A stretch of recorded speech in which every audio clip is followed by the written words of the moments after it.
신분에 대해서 이렇게 마무리하면은 아마도 12강이 마무리할 것 같습니다.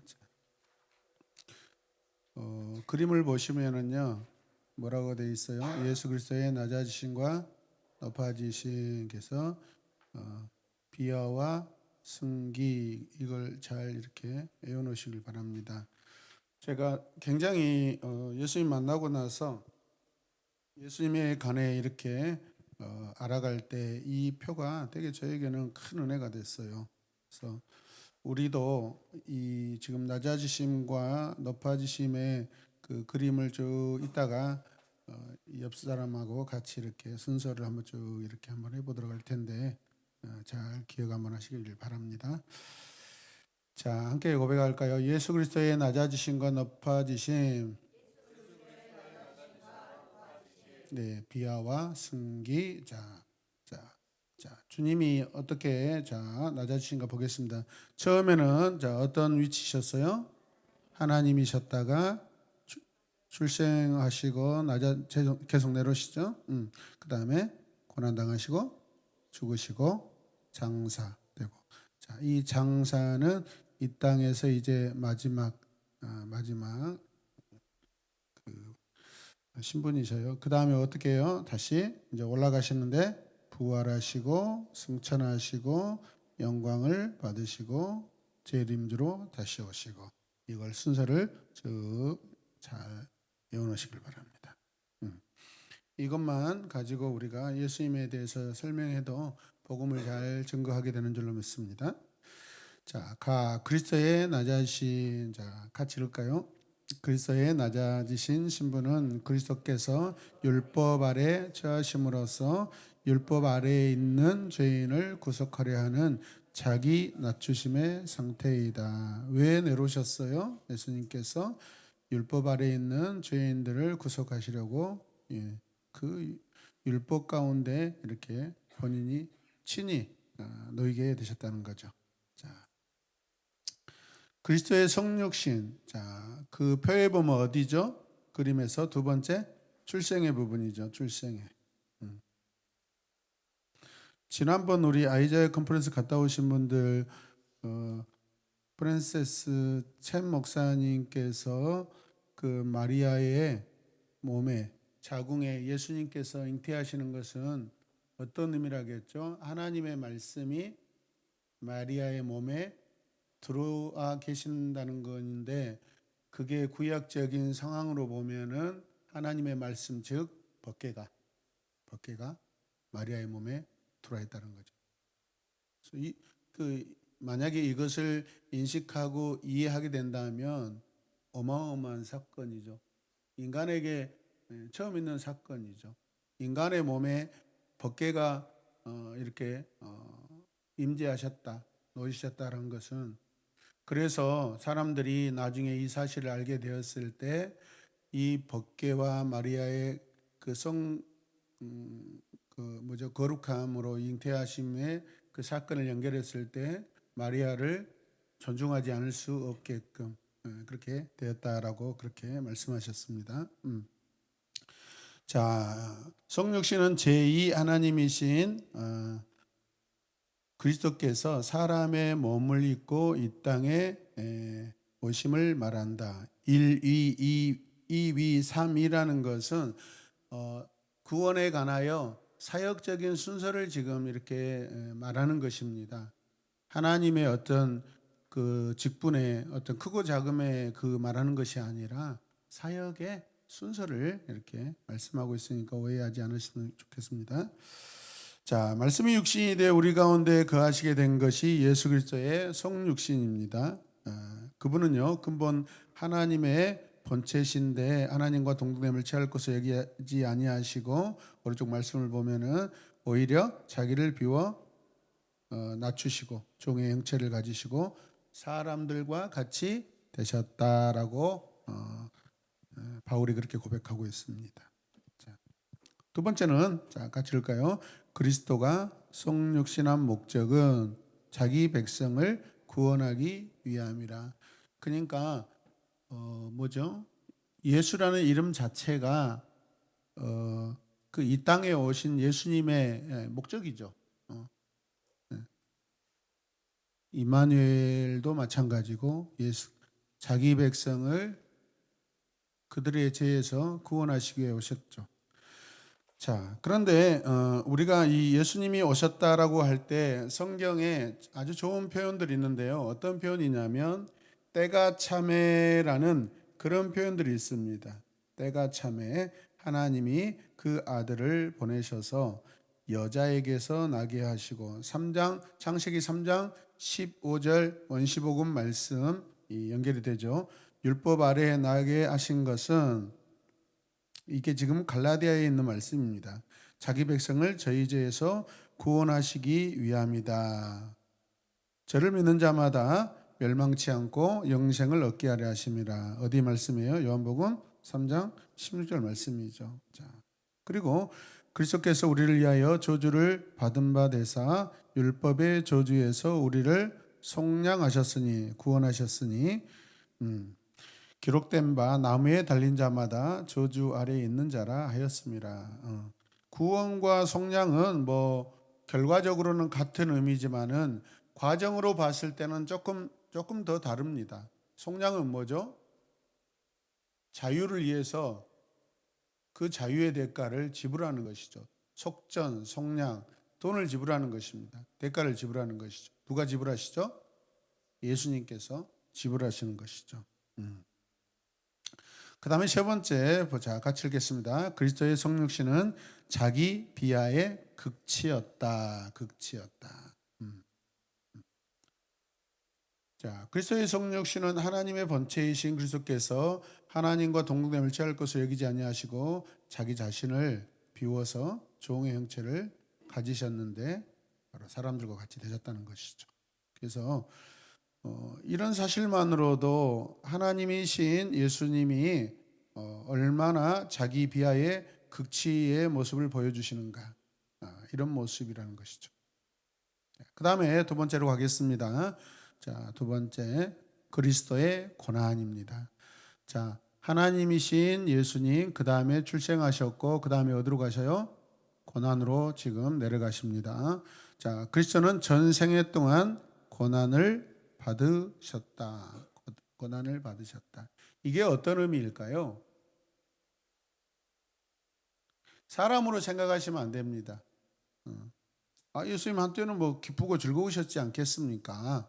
물론 늘 기쁨이 충만하시죠. 근데 여기에서 전생애 동안 고난을 받으셨다라는 것은 하나님이신 예수님이 죄 가운데, 거룩하신 분이 죄 가운데 함께 공감하고 공생하셔야 되는 그 의미를 말씀하시는 것입니다.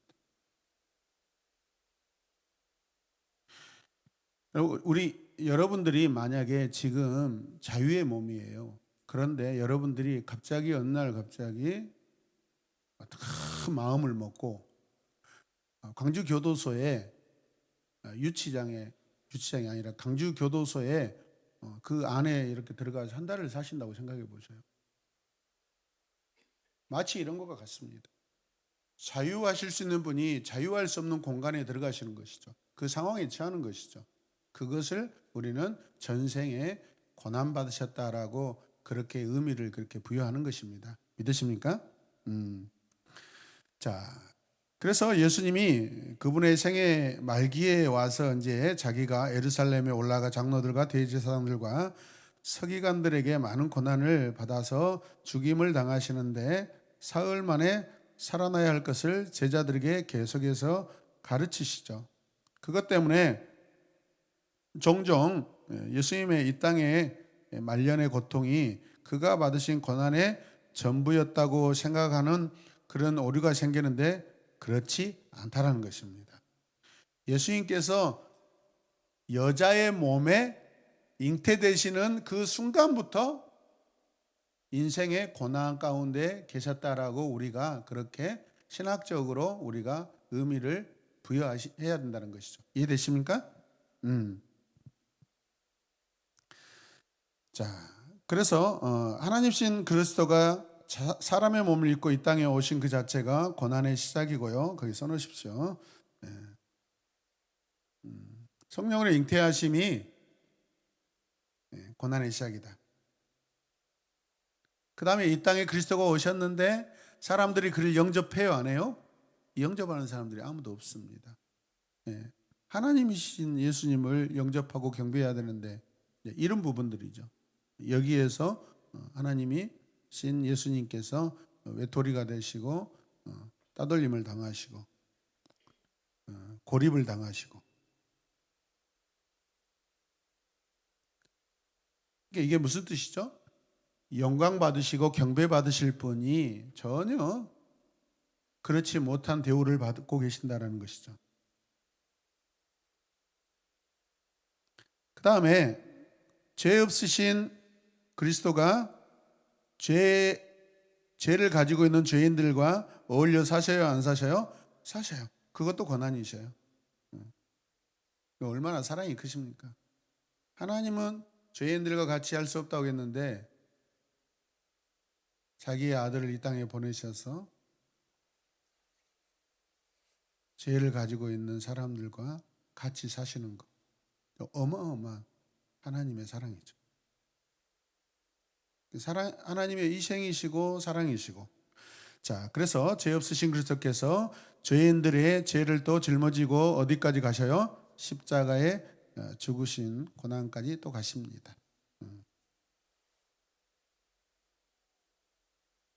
그 다음에 하나 더 간다면은 하나님으로서 대우받는 그 뭐지 장사 지냄 받아야 되는데 어떻게요? 무덤도 자기 무덤이 없고 아리마대 요셉의 무덤을 빌려가지고 들어가서 거기에 장사됩니다. 이것 역시도 우리가 또 고난으로 볼 수 있습니다. 그래서 예수님 이 땅에 누우실 그 한 평도 없으시는 그런 모습을 보여주고 계십니다. 자, 두 번째, 자, 보겠습니다. 그리스도의 영혼과 육체가 전인적으로 고난받으셨다. 네. 전인적으로. 어느 한 부분만 그러신 게 아니라 모든 전인적으로, 전인간적으로.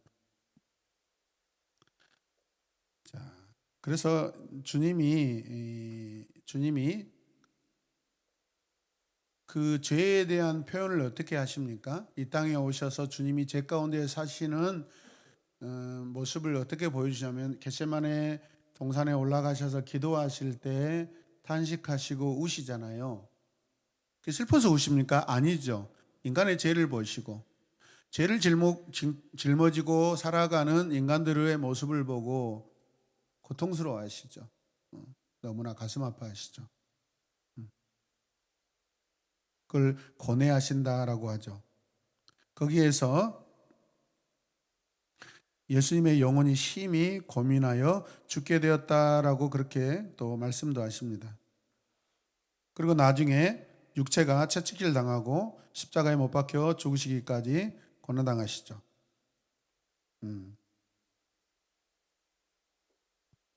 자, 그래서 그 말씀으로 이렇게 연결해 보면 그의 옷을 벗기고 또 군졸들이 뭐하죠? 홍포를 입히고 가시관을 엮어서 머리에 씌우고 갈대를 그 오른손에 들리게 하고 그 다음에 그 앞에 무릎 꿇고 희롱하면서 유대인의 왕이여라고 평안하십시오. 고난을 이렇게 짐지우고 있으면서 또 조롱하는 것이죠. 그리고 어떻게 합니까? 또 침을 뱉고 갈대를 다시 빼앗아서 예수님의 머리를 막 때립니다. 그리고 조롱하고 희롱을 다 하고 나서 다시 흉포를 벗기고 다시 옷을 또 입히시고 십자가에 못 박으로 또 끌고 가시죠. 계속해서 그 십자가를 지고 올라가게 하시고 우리가 상황적으로 한번 쭉 이런 상황들을 우리가 상상하면서 한번 말씀을 보았으면 좋겠습니다. 자, 세 번째 함께 읽을까요? 그리스도는 시험 당하심으로 고난 받으셨다. 감히 하나님이신데 감히 마귀가 광야에서 시험을 해요. 있을 수 없는 일이에요, 사실. 욥기에 보면은 뭐죠? 사탄이 하나님에게 아이고 하나님 저 욥이 뭔가 믿는 구석이 있으니까 저렇게 하나님을 사랑하고 믿는 척하지 한번 있는 거 다 뺏어 보십시오. 안 그럴 겁니다 하고 그러잖아요. 근데 그래도 욥기에서는 사탄이 그 정도는 아니었어요. 근데 예수님 공생에 시작하시기 전에 어때요? 철저하게 또 마귀에게 시험 당하시면서도 이것도 역시 고난의 한 부분입니다, 여러분. 이해되시죠? 자,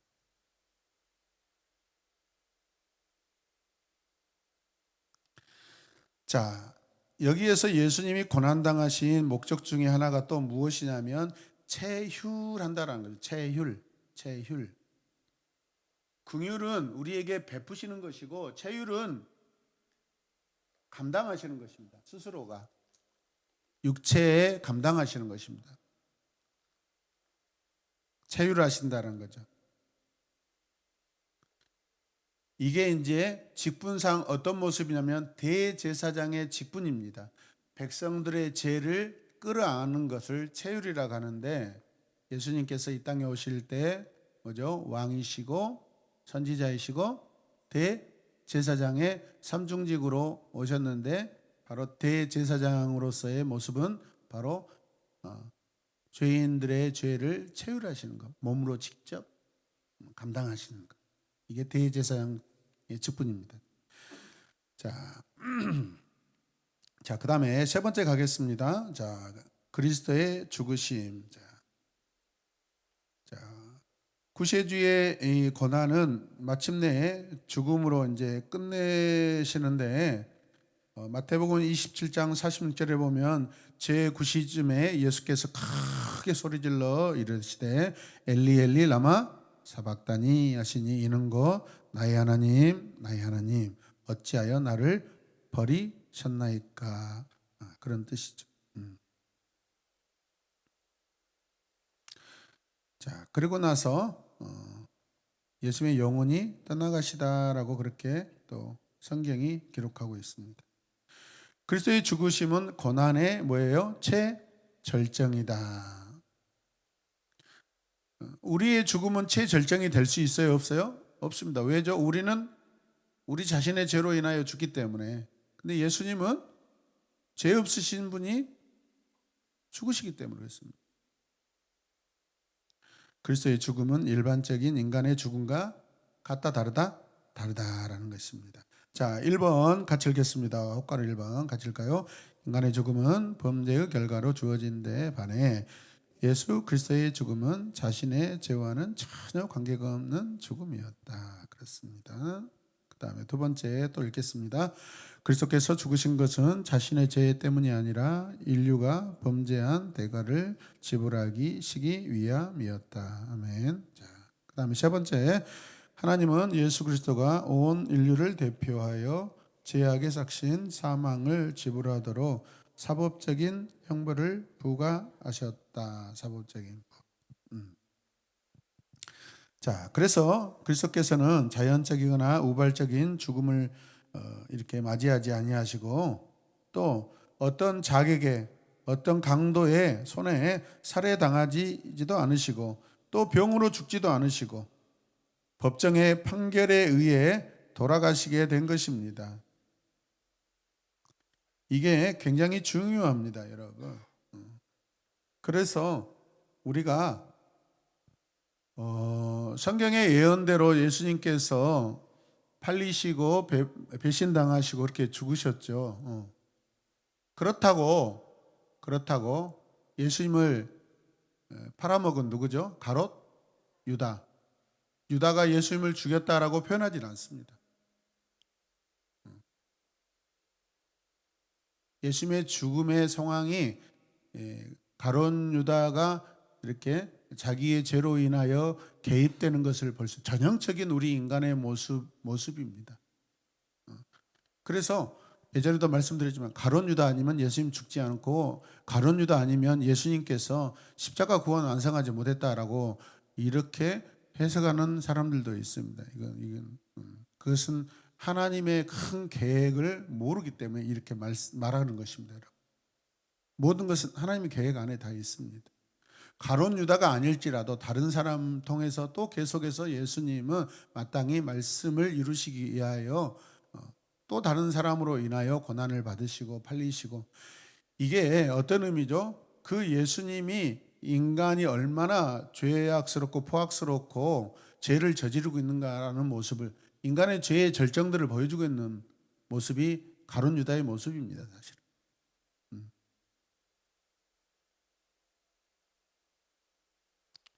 요즘 그 지난주까지 우리 헌법재판소 이렇게 심리했는데 그런 모습들이 많이 보이죠. 저는 정말 끔찍하더라고요. 이 사람이 영구 집권을 하려고 통일 대통령까지, 통일 대통령은요 자기 부인을 통일 대통령으로 이렇게 삼으려고 했고, 계획이 거의 모든 국민들을 아주 그냥 노예로 만들려고 작심을 했어요, 여러분. 그러니까 이 부분은 윤석열이라는 사람의 재판은 죄에 대한 재판이지 정치적이나 그런 재판이 아니에요, 여러분. 우리 기독교인들이 거기에 간섭해서는 안 됩니다. 큰일 날 일입니다. 제가 어제는 그런 생각이 들더라고요. 요즘에 진짜 광화문에 나가서 태극기 흔들면서 대형 교회들이 돈을 이렇게 뒷돈대면서 지금 그걸 그렇게 하게 하거든요, 사실. 어마어마한 후원금을 받고 합니다. 예. 이 정강훈 씨나 손전보 씨가 하는 일이 자기 돈으로 하지 않습니다. 사랑의 교회, 명성교회, 여의도 순복음교회, 서울에 거의 초대형 교회들이 다 뒷돈을 댑니다, 여러분. 자기를 대신해서 말해주고 있거든요. 이용당하는 거예요, 사실 어떻게 보면. 그러면서 자기는 그렇게 전면전에 나와서 그냥 자기 인간의 영광을 받고 있는 것입니다. 아마 지켜보십시오. 이제 아마 다 이 쥐구멍으로 다 들어가면서 나중에 또 도망 다닐 겁니다, 사람들. 우리가 사실은 정말 조심해야 됩니다. 저는 이게 딱 아합과 그의 부인 누구죠? 이세벨에게 정말로 고개 숙이고 알랑방구 끼는 그런 모습이 지금 한국 교회의 그런 모습이다 생각해요. 유튜브 잘 보시기 바랍니다. 되도록이면 보지 마시고요. 여러분, 죄 짓는 거 한순간입니다. 자, 4번 읽겠습니다. 그리스도께서 가장 극단적인 형벌인 십자가행에 처해진 것은 우리가 받아야 할 형벌과 저주가 그만큼 중하기 때문이었다. 주일날 대표기도문에 우리 장로님께서 자격 없는 사람이 장로님 그런 대표기도문 처음 쓰신 것 같은데 한편으로 속이 시원하대요. 사회에 대한 인식은 필요하다고 생각합니다. 그 사람이 얼마나 여러분 그 자리에 오르려고 모사를 했는지 모릅니다. 엄청납니다. 정치 이야기는 여기까지 하고요. 자, 그 다음에 네 번째, 그리스도의 장사입니다. 장사. 그리스도의 몸이 시체가 되어 매장되심은 낮아지신 그리스도가 당하신 뭐예요? 최종 수치. 잘 이런 부분들은 잘 이렇게 우리가 기억해 놓으시게요. 자, 인간이 흙으로 돌아가는 것은 죄로 인한 형벌이기 때문입니다. 창세기 3장 19절에 너는 흙이니 흙으로 돌아가라. 근데 하나님께서 아담을 지으시고 너는 흙인데 영원한 생명이 되리라. 그런 존재로 여겨주셨는데 본래대로 돌아가게 되죠. 자, 범죄한 아담을 향하여 하나님께서 하셨던 말씀입니다, 여러분.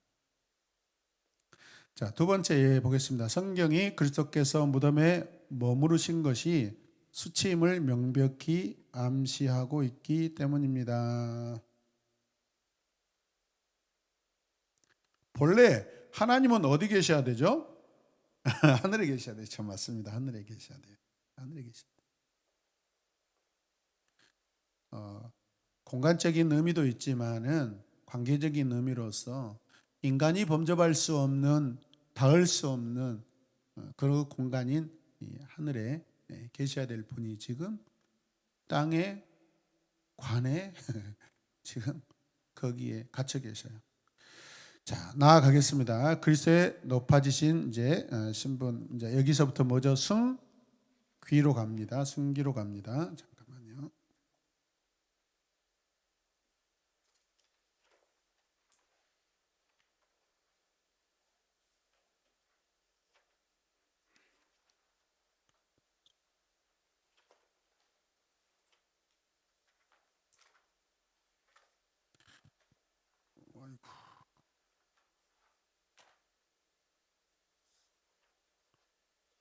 자, 같이 읽겠습니다. 그리스도의 높아진 신분이란 그리스도께서 십자가에 죽으심으로 율법의 요구에 완전히 복종하신 다음 그 지배로부터 벗어난 본래의 존귀와 영광의 자리에 오르신 것을 뜻한다.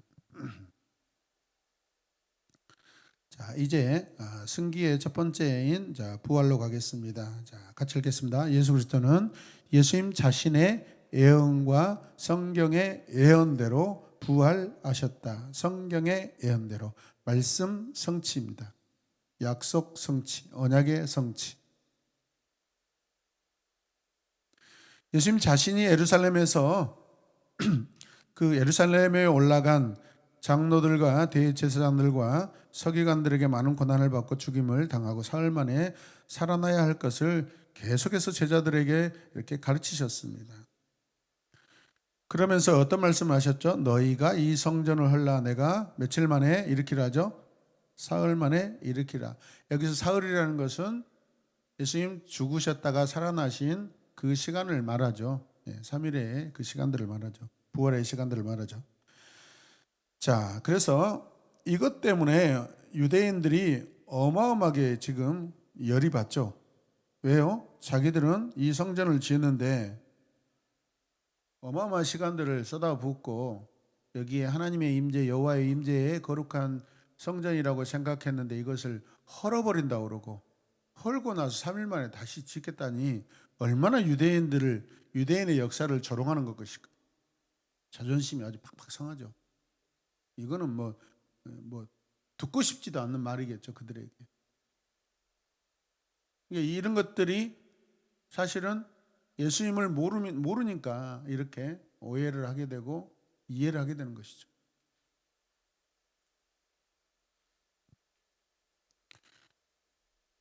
우리도 신앙생활을 하지만 사실 예수님에 대해서 얼마나 오해하고 삽니까? 하여튼 오해 많이 안 하고 사는 것이 저 좋다고 생각합니다. 아멘이죠? 네. 자, 그리고 나서 마태복음에 가면 예수님의 부활에 대해서 이렇게 기록하는데 28장 6절에 보니까 그가 여기 계시지 않고 그가 말씀하신 대로 살아나셨다. 말씀하신 대로 예수님 자신이 말씀하신 대로 살아나셨다. 부활하셨다라고 뭐라 하죠? 누가 이 말을 하는 거죠? 천사가. 무덤에 있던 천사가 이렇게 이야기해 주죠. 여인들에게 또 제자들에게. 자, 그 다음에 요한은 또 이런 말을 해요. 요한복음 20장 9절에 자, 그들은 성경에 그가 죽은 자 가운데서 다시 살아나야 하리라 하신 말씀을 아직 알지 못하더라. 부활에 대해서 아직 제자들이 모른다라는 것이죠. 자, 그다음에 2번 가면은 그리스도는 부활하심으로 죽음의 권세를 뭐하죠? 굴복시키시죠. 굴복시키시죠. 자, 이 죽음이라는 것은 인간이 해결할 수 있는 방법인가요? 해결할 수 없는 방법입니다. 이거는 죽음은 인간의 몫이 아닙니다. 죽음은 누가 설정하신 거죠? 하나님께서 인간의 죄의 대가로 설정해 놓으신 하나님의 고유 영역입니다. 그래서 인간 스스로가 이 죽음을 해결할 수 있는 방법이 있다 없다? 전혀 없습니다. 근데 인간이 그 존귀한 그 직분을 신분을 가지고 있었음에도 불구하고 동산에서 사단의 유혹에 빠져서 하나님을 대적하고 범죄하죠. 그래서 또 로마서 5장 12절에 가면은 우리가 잘 아는 말씀, 한 사람으로 말미암아 죄가 세상에 들어오고 죄로 말미암아 사망이 왔다라고 그렇게 고백하고 있습니다. 그래서 모든 사람이 죄를 지었으므로 사망이 모든 사람에게 이르렀다라고 합니다.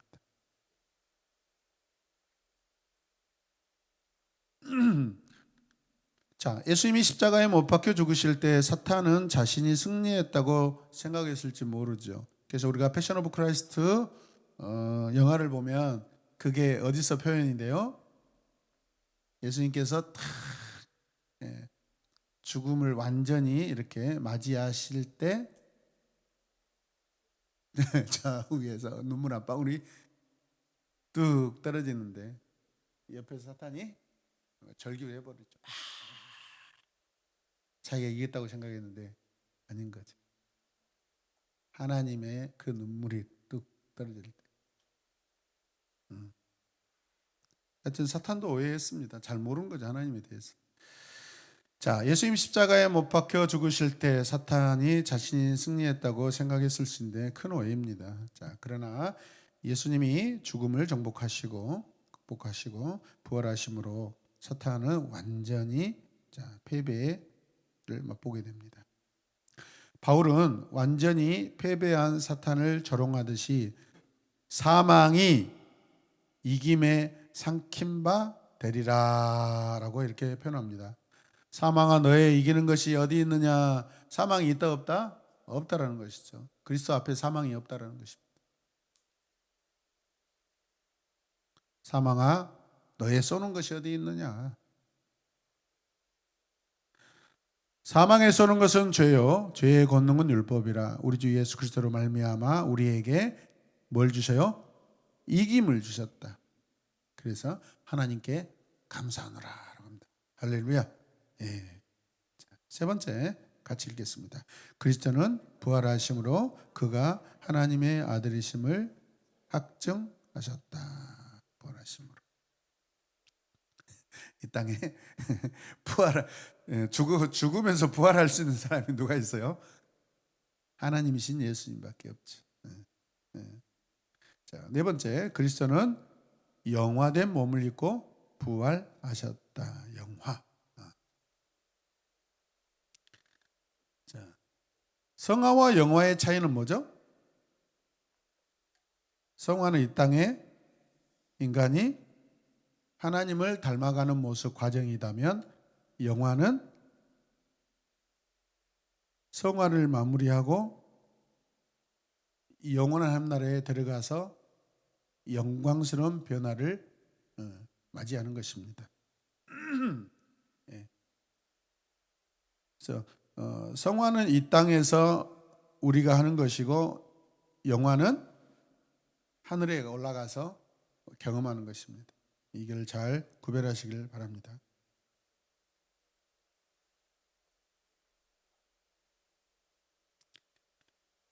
예, 그 다음에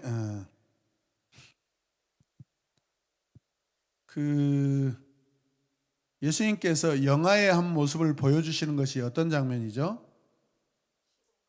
그렇죠. 제자들이 방해에 모여서 두려워 떨고 있을 때 예수님께서 돌았다가 신방하셨다가 다시 가시잖아요. 이게 뭐죠? 영광스러운 모습이 어떤 모습인가? 시간과 공간을 초월하시는 하나님 아들 예수 그리스도의 모습을 이렇게 한 단면을 보여주시는 것이. 그래서 우리가 나중에 우리도 우리 육체가 거룩한 모습으로 좀 변화되어서 올라가잖아요. 대기권, 성층권을 뚫고 하여튼 어디까지 올라갈지는 모르겠습니다. 예. 인간의 육체가 대기권을 뚫고 갈 수는 없죠. 예. 그래서 그걸 해결하려고 나사에서 우주선을 그렇게 엄청나게 뭐죠? 강력하게 만드는 거 아니겠습니까? 이런 부분들도 우리가 한번 더 깊이 생각해 보아야 될 그런 부분들입니다. 자, 다섯 번째 가겠습니다. 그리스도의 부활은 성도의 부활과 영생을 보장하는 근거가 되었다. 그래서 우리가 기도할 때 뭐라고 그러죠?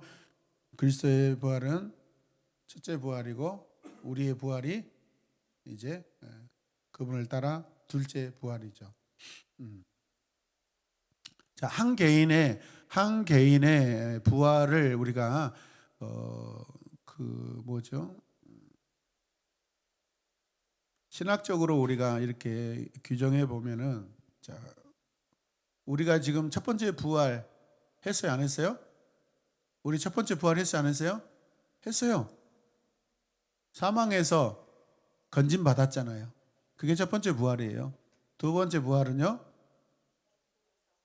이제 우리가 이 땅에서 모든 호흡을 마감하고 영원한 하나님 나라로 들어갈 때 둘째 부활에 들어갑니다. 그 둘째 부활이 영원한 부활입니다, 여러분.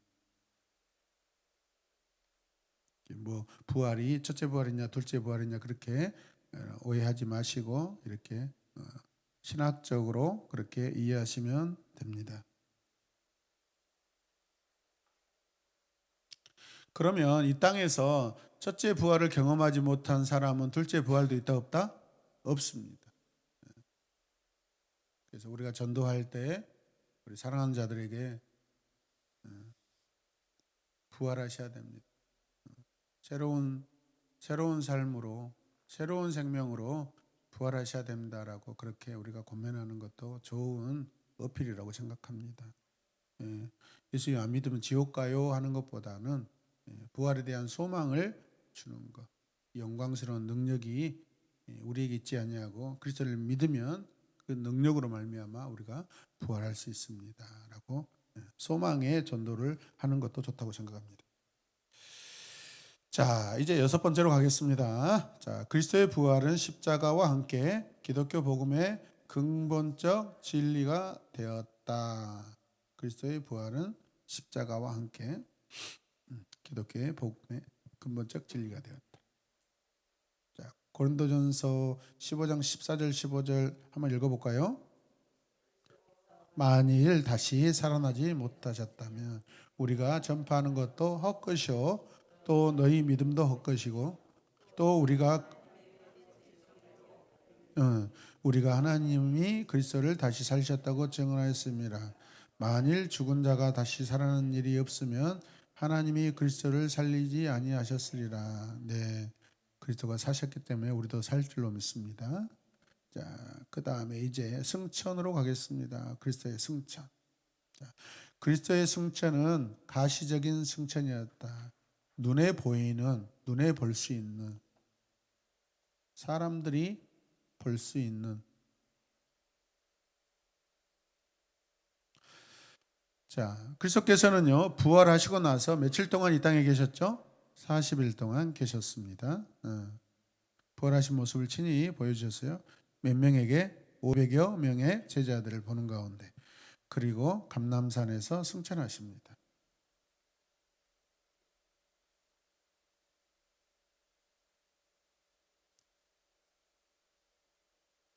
자, 여기서 그리스도의 승천을 목격한 성도들의 수가 약 500여 명이라고 하고 있습니다. 자, 그러니까 지금 성도수가 좀 더 불었네요. 그죠? 부응했어요. 12제자에서 더 불었습니다. 자, 그 다음에 2번 가겠습니다. 그리스도가 승천하신 이유는 우리가 거할 처소, 장소를 예비하기 위함이다. 예비하기 위함. 얼마나 이 부분도 우리에게 정말 소망이고 은혜인 줄로 믿습니다. 처소라는 것은 집이라고 우리가 살 집 이렇게 또 표현하는 것이 또 더 쉬운 표현일 수도 있습니다. 자, 크게 세 번째 가겠습니다. 그리스도가 하나님 우편에 앉으신 좌편이 아니라 우편 의미가 더 있습니다. 자, 그리스도는 성경과 예수 자신의 예언대로 하나님 우편에 앉으셨다. 다윗이 시편에서 이런 고백을 합니다. 110편 1절에 여호와께서 내 주가 누구죠? 예수 그리스도에게 말씀하시기를 내가 내 원수로 내 발등상 되게 하기까지 너는 내 우편에 앉으라. 그러니까 무슨 말씀이죠? 원수들이 내 아들 예수 그리스도 무릎 앞에 복종하게 하시겠다라는 그런 상황입니다. 그런 상황으로 이끄셨다는 것입니다. 자, 그리고 베드로도 나중에 설교를 하는데 성경의 예언대로 하나님이 예수 그리스도를 부활 승천시키셔서 하나님의 우편 보좌에 앉으셨다라고 그렇게 고백하기도 합니다. 자, 그 다음에 예수님이 대제사장들 앞에서 신문당하실 때 어떤 말씀하세요? 이후에 인자가 권능의 우편에 앉아 있을 것이다. 권능의 우편. 권능이라는 뭐죠? 하나님의 권능이죠. 하나님의 우편. 나중에 하늘 구름을 타고 오는 것과 너희가 보리라라고 예수님께서 친히 마태복음 26장 64절에 이렇게 예언의 말씀을 하십니다. 마가복음 16장 19절에서 주 예수께서 말씀을 마치신 후에 하늘로 올려지사 하나님 우편에 앉으시니라라고 그렇게 기록하고 있습니다.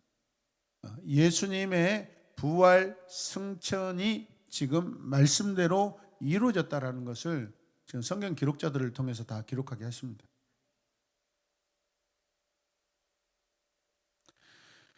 그 다음 밑에 보시면 자 같이 읽겠습니다. 그리스도께서 하나님 우편에 앉으셨다는 것은 그가 교회와 우주에 대한 지배권을 받으시고 그의 합당한 영광에 체험하게 되셨음을 가리킵니다.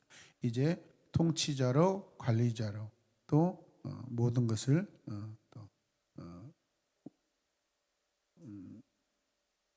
경영자로 운영자로 이렇게 그 자리에 계신다는 겁니다. 자, 3번 그리스도는 하나님 우편에 앉아 계시는 동안 우리를 위하여 중보 사역을 계속 수행하고 계신다. 중보.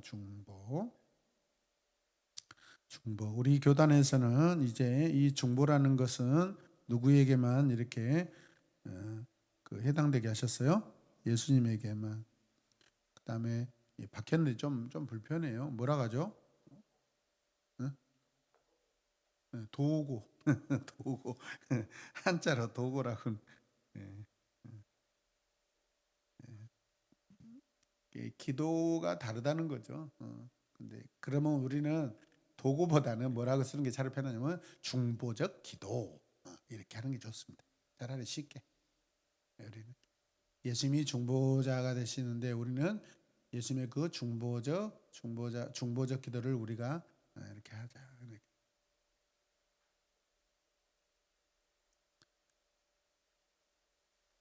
자, 하늘에서 하나님의 위엄의 그 보좌 우편에 앉아 계신 예수 그리스도는 더 좋은 언약의 중보이시다라고 히브리서 8장 6절에서 말씀하고 있습니다.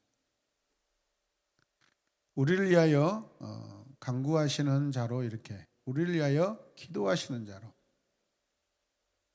우리를 계속해서 사랑하시는 자로 우리를 계속해서 보호하시는 자로 주님이 계신다는 거죠.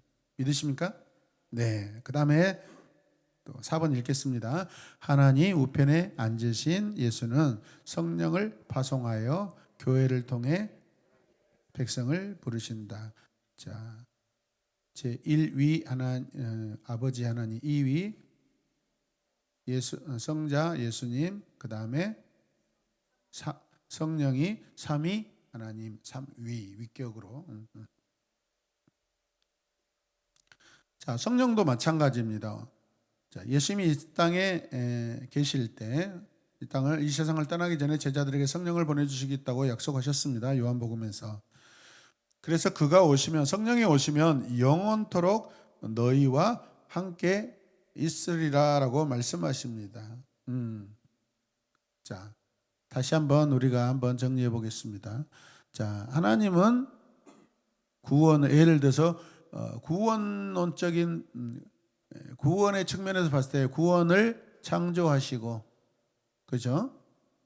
예수님은 구원을 완성하시고, 그 다음에 성령께서는요, Holy Spirit 뭐 하시죠? 구원이 이루어지도록 적용해 주세요. 잘 적용해 주세요.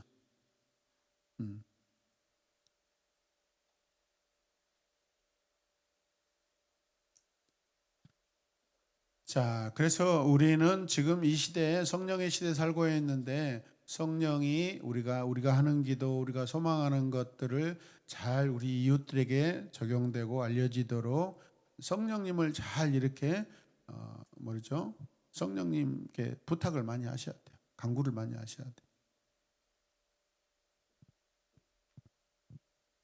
조금 더 우리가 이런 부분들을 디테일하게 이렇게 간구하고 사역했으면 좋겠다 생각됩니다. 아멘이죠.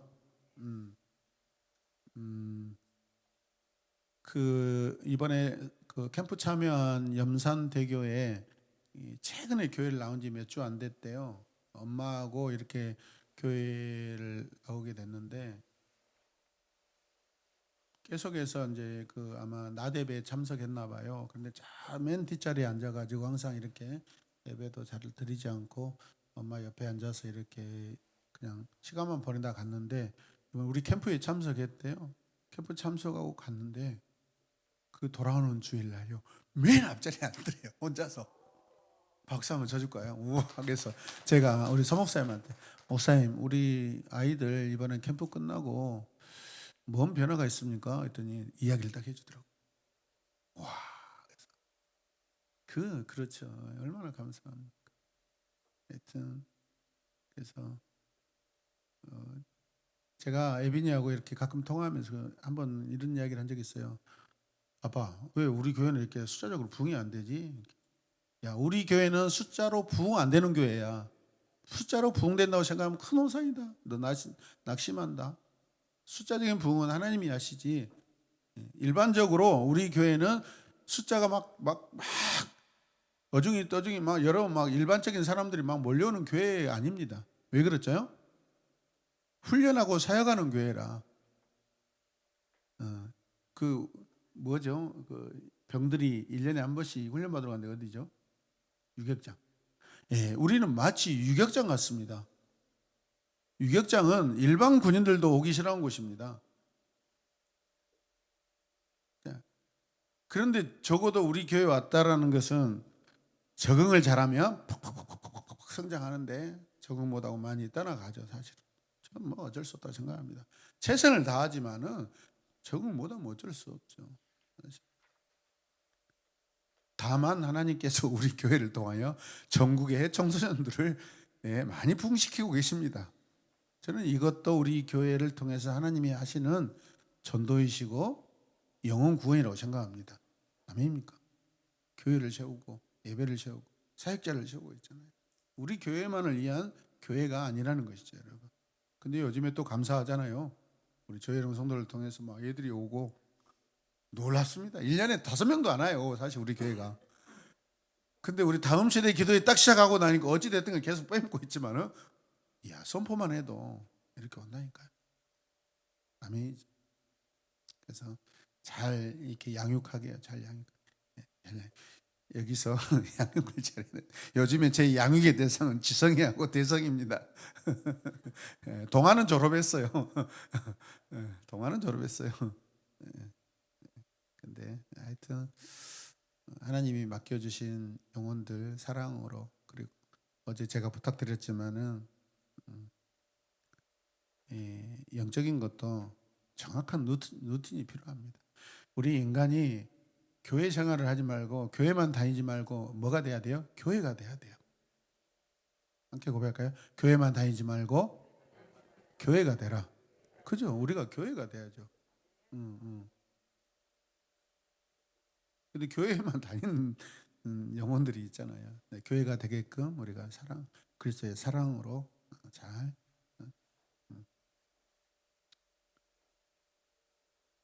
예. 첫 번째는 제가 잘하면 됩니다. 예, 그 다음에 크게 네 번째 가겠습니다. 재림, second coming. 자, 초림의 예수님은 죄인을 구원하시기 위해 자신을 십자가에 내어주시기까지 낮은 신분으로 오셨습니다. 그러나 같이 읽읍시다. 재림의 예수님은 심판주의 자격으로 영광 가운데 오실 것입니다. 그러므로 그리스도의 재림은 회복된 그리스도의 신분이 최절정을 이루셨음을 나타내는 것이라 할 수 있습니다. 아멘. 여러분, 요한계시록 지난번에 말씀드렸지만은 공포의 서신 아닙니다. 겁주는 서신 아닙니다. 그 장차 이루어질 일이기 때문에 장차 이루어진 것을 우리가 실제로 기록할 수 없잖아요. 그래서 비유로 기록할 수밖에 없는 거죠. 내일 일을 우리가 어떻게 가서 볼 수가 있어요. 내일은 이런 일이 일어날 것이다 라고 비유로 우리가 성경을 보는 것이죠. 그래서 비유가 많은 것입니다. 그래서 신천지가 가장 이용하기 쉬운 것이 실제적인 말씀, 내러티브보다는 비유로 많이 기록되어 있는 말씀을 자기들이 바꾸기가 쉽잖아요. 이렇게 설명하기도 편하고 저렇게 설명하기도 마음대로 취사 선택하기가 편하니까. 그래서 요한계시록 많이 사용하는 거예요. 요한계시록은 예수님의 사랑의 복음입니다. 아멘이죠? 네. 자, 그리스도의 재림은 육체적이고 눈에 보이는 것으로 임하실 것입니다. 자, 그렇습니다. 예수님은 자신이 승천하시는 장면을 지켜보고 있는 제자들을 향하여서 뭐라고 하셨죠? 갈릴리 사람들 어찌하여 서서 하늘을 쳐다보느냐. 너희 가운데 하늘로 올라오신 예수는 하늘로 가신 본 그대로 다시 오시라고 천사를 통해서 이렇게 말씀하십니다. 자, 그 다음에 두 번째 가겠습니다. 그리스도의 재림은 비교할 수 없는 영광 중에 이루어질 것이다.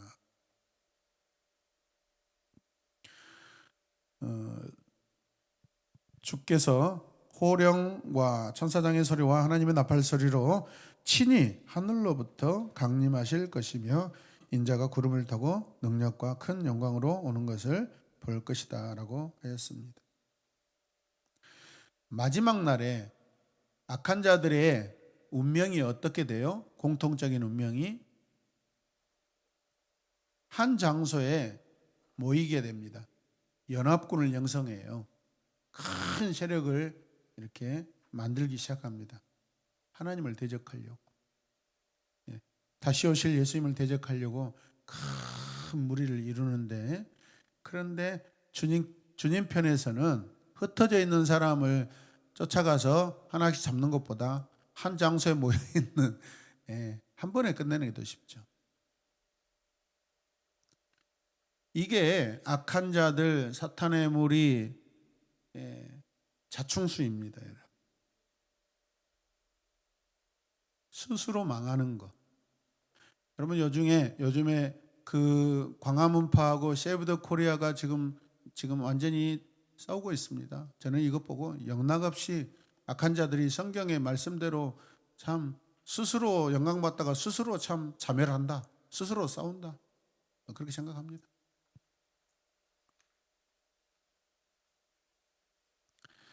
자, 세 번째, 읽겠습니다. 그리스도께서는 세상을 심판하고 그 백성들의 구원을 완성시키시기 위하여 재림하실 것이다. 뭐 하신다고요? 완성시키시기 위하여 재림하신다. 그래서 사실은 예수님께서 다시 오실 재림의 주는요, 첫 번째는 뭐죠? 성도를 위해서 오시는 거예요. 우리를 위해 오시는 것입니다. 그래서 사랑이에요. 심판은 성도에게 행하시는 것이 아니에요. 누구에게? 믿지 않는 불신자들에게 행하시는 일이에요. 그래서 믿는 우리가 여기저기 막 요한계시록 막 7천 연설도 요즘에 나오더라고요. 막 엉터리들이 그것 가지고 막 묘하게 막 복잡하게 신비하게 막 마치 숨겨져 있는 걸로 풀고 어디 동굴로 들어가야 된다, 피해야 된다 막 그러면서 겁박하고 그럽니다. 그런 거 여러분, 그런 거 보면 코 풀어 보십시오. 절대 사랑으로 주님을 맞이하십시오. 주님이 사랑으로 오십니다. 우리를 위해 오십니다. 아멘이죠. 예. 자, 그런데 또 재차 말씀드리지만은 그때도 마찬가지로 심판주로 재림주로 오셨어도 또 그때도 뭐 하시죠? 또 구원의 간극을 주셔요. 기다림을 줘요. 딜레이를 또 주셔요. 거기에서 또 심판으로 오셨어도 또 구원받을 자를 또 찾으셔요. 여러분 대단하십니다. 자, 그 다음에 자 익투스라는 거 보겠습니다. 자, 익투스. 자, 같이 읽을까요? 예수 그리스도는 하나님의 아들이며 구주십니다. 한 번 더 읽겠습니다. 예, 예수님이 누구신가 하면은 이렇게 초대교회 성도들이 고백했다라는 것이죠. 우리도 마찬가지입니다. 자, 같이 읽겠습니다. 주 1세기 기독교는 로마 정부로부터 불법이라는 선고를 받았기에 그리스도인에게 심한 박해가 달았다. 심지어 자신의 믿음 때문에 죽은 이들도 많았다. 그래서 그리스도인들은 기도하고 예배드리기 위해 비밀리에 만나기 시작했다. 그런데 공공장소에서 서로를 알아보는 방법 중 하나가 바로 이 물고기 모양이었다라고 한다. 한 사람이 발로 땅 위에 물고기 모양 윗부분에 반을 그리면 다른 사람이 다가와서 그 나머지 아래 부분에 반을 그렸으며 이런 약속을 통해 그들은 서로가 그리스도임을 확인했다.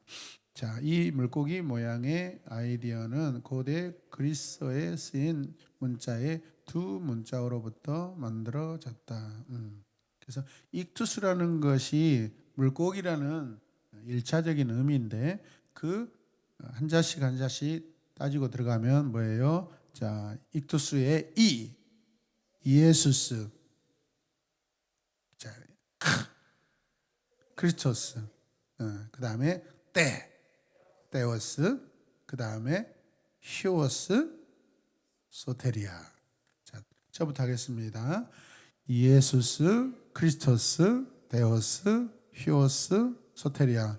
자, 제가 앞에 하면 뒤에 읽어주세요. 이에수스, 크리스토스, 데오스, 히오스, 그 다음에 소테리아. 자, 예수는 그리스도시요 하나님의 아들이시고 구세주입니다. 구원의 주님입니다.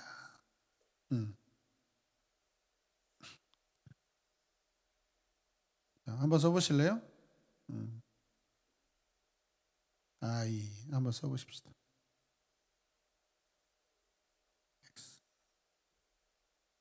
데오스.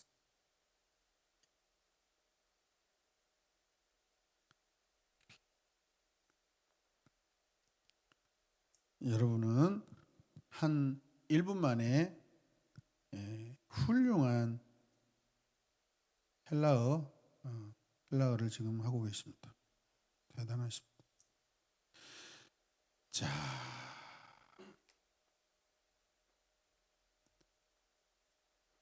맨 마지막 6번으로 가겠습니다. 이거 읽고 우리 나눔하겠습니다. 6번 12강의 중심 성경구절. 자, 함성해 보겠습니다. 우리에게 있는 대제사장은 우리의 연약함을 동정하지 못하실 리가 아니에요.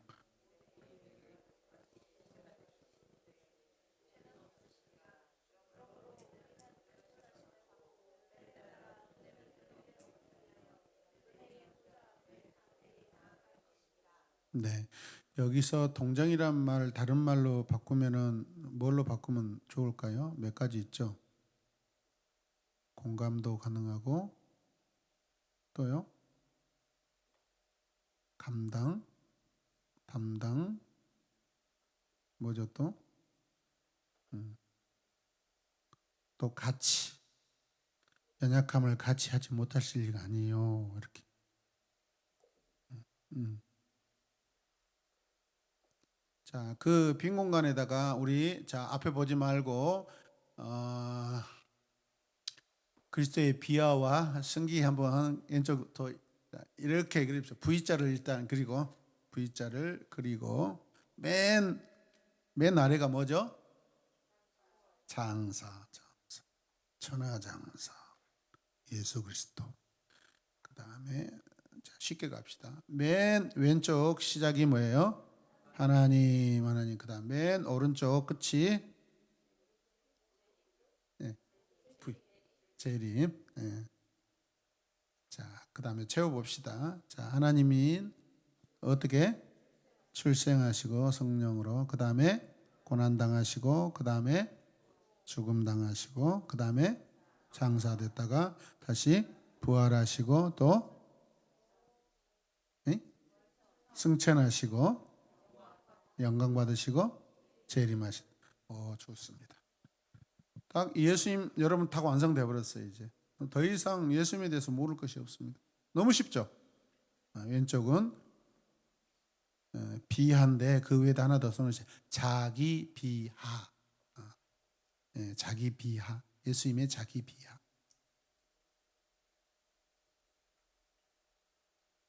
자지심. 그걸 다 보여주면 돼. 보여주고 났었어요? 그거 하고 나서 저거 보여줬죠. 자상해라. 감사합니다. 자, 쉽죠? 이렇게 잘 이렇게 외우시고요. 혼자 이렇게 집에 오늘 끝나고 가시면서 이 부분을 이렇게 천천히 한번 묵상하면서 순서들을 생각해 보십시오. 거기에다 이제 이야기들을 덧붙이기만 하면 됩니다. 자, 이제 한 2분, 3분 동안 이렇게 서로 자, 두 분씩 짝을 지어서 자, 이거 지어주세요. 방송실 하면 됐습니다. 자, 두 분씩 자 짝지 앉으셔서 한 사람씩 자기 비와 예수님의 승기 낮아지심과 높아지심 자, 설명해 주시길 바랍니다. 얼굴을 보고 하셔요. 준비된 분부터. 눈이 빠져불게 됐어. 막 겁나게 쳐다보시네.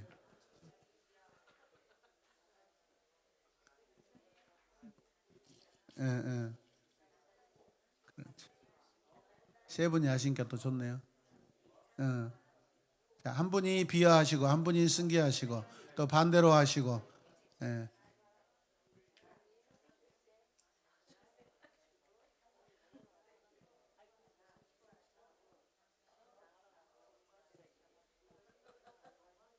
그리고 우리 그 나눔 마치면은 바로 가지 마시고 우리 기도실에 가서 조금 짧은 시간이라도 기도가 가셨으면 좋겠습니다.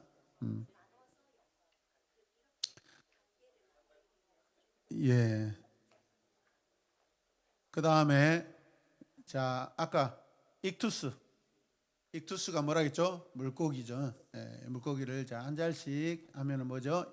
예수스, 크리스토스, 데오스, 휘오스, 소테리아. 한번 거기다 쭉 한번 써보십시오. 빈 공간에다. 오늘 겁나게 좋은 거 얻어간다 진짜.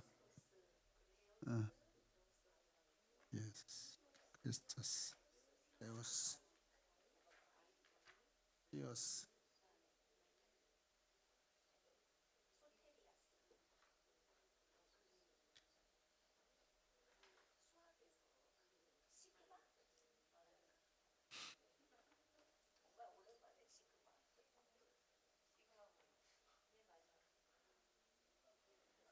오늘 집에 가서 애들한테 한번 야 똑바로 서봐. 야, 오늘 예수님이 누구시니 가르쳐. 익투스 해가지고 존경을 받으실 것입니다.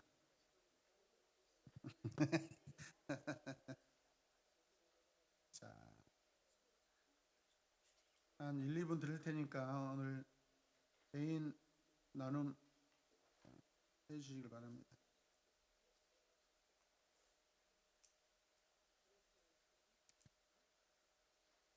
삭막한 전도 현장에서 이 익투스 이야기해줘도 좋을 것 같습니다. 자매님, 명재님 딱 1분만 제가 하는 말 들어주실어요? 예수님은 익투스 이야기를 해주십니다.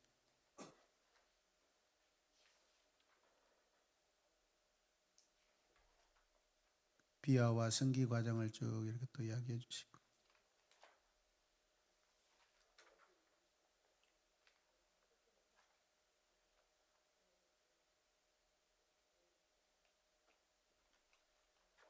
자, 오늘은 가운데 뒤에서 우리 안수집사님 쪽으로 갔다가 쫄로 갈게요.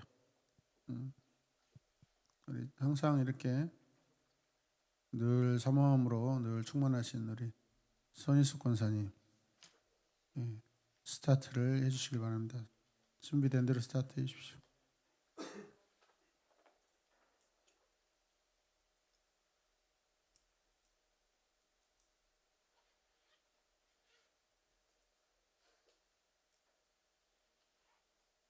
손희숙 권사입니다. 아멘. 저는 그 예수님이 이 땅에서 고난을 받으셨다는 이야기는 극히 많이 입으로 하지만 예수님의 고난이 이토록 구체적인 고난이었고 우리를 위해서 이런 고난을 받으셨다는 것은 처음 오늘 들었던 것 같습니다. 네네. 그냥 막연히 예수님은 고난을 받으셨다 하면 그냥 십자가에 못 박히기 전에 그런 고난, 인격적인 모독을 받으셨고 또 십자가에서 못 박히실 때 그 고난을 생각했었지 이 땅에 오신 그 자체가 고난이었고 뭐 태어난 거, 출생 고난, 그리고 그 장사 되신 것까지 그 무덤에 계신 것까지 고난으로 생각은 한 번도 해보지 못했었는데 이 말씀을 들으면서 그 예수님의 고난에 대해서 한 번 더 생각해보는 시간을 갖게 되었고 또 다음에 저희가 그 익투스 그 물고기 모양에 대해서 극히 많이 보고 알고 있었지만은 거기 안에 그렇게 예수 그리스도는 하나님의 아들 구세주다 이런 심오한 뜻이 들어있는지는 제가 몰랐었습니다. 그래서 그냥 막연히 이거 보면서 알파 오메가나 이렇게 생각을 했었고 그 제대로 설명을 한 번도 못 해줬었는데 이제는 이 부분에 대해서도 전도할 때나 또 예수님 믿는 사람들한테도 정확히 전할 수 있는 기회가 될 것 같습니다. 네. 감사가 많으신 만큼 응당에 감사한 거 많이 하시길 바랍니다. 아멘. 네, 감사합니다. 그래서 예수님의 고난을 우리가 어떤 고난이라죠? 완전한 고난이라는 것을 늘 표현할 때 바로 그걸 다 포함하고 있기 때문에 전생애를 말씀하고 있기 때문에 완전한 고난이라 할 수 있는 것입니다. 네, 양수자 집사입니다. 오늘 그 예수 그리스도의 신분에 있어서 낮아지심과 높아지심을 이렇게 단계별로 표현을 해놓은 것이 눈에 확 들어왔고요. 네. 우리 예수님도 죽음으로 인해서 완전히 낮아지셨구나라는 것을 다시 한번 깨닫고 우리의 삶이 나의 삶이 나를 낮추고 또 나를 낮췄을 때에 하나님께서 높이실 거라는 것을 다시 한번 생각해 봅니다. 감사합니다. 아멘. 홍혜정 집사입니다.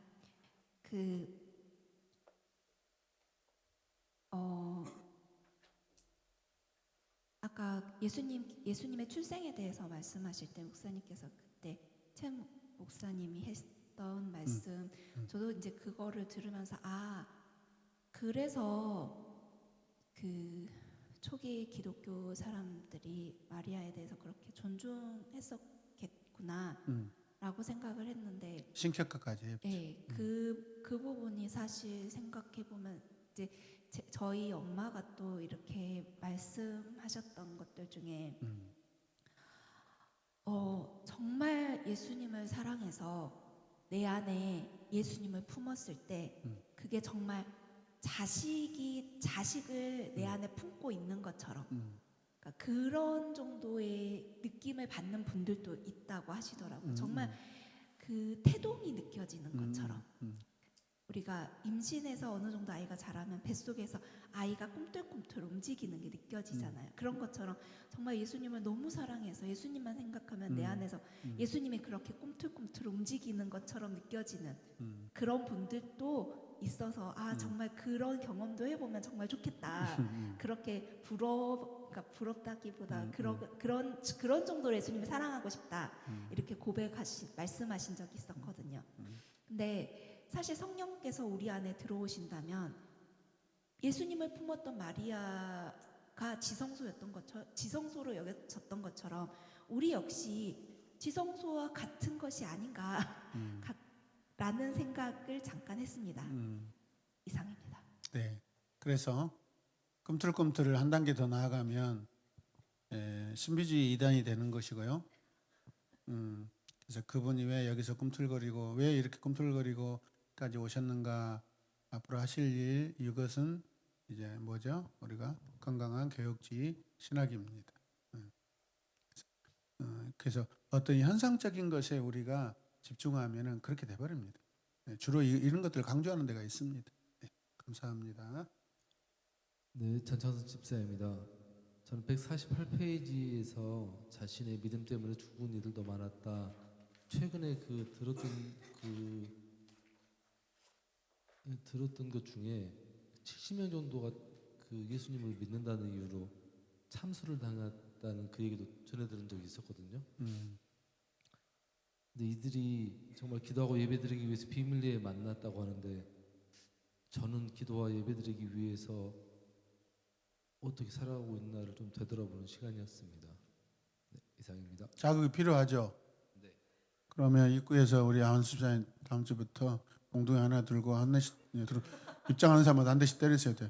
고난을 짊어지고 예배를 드립시다 하고 그러면 됩니다. 뭐 간단합니다. 네. 네. 네, 장소영 집사입니다.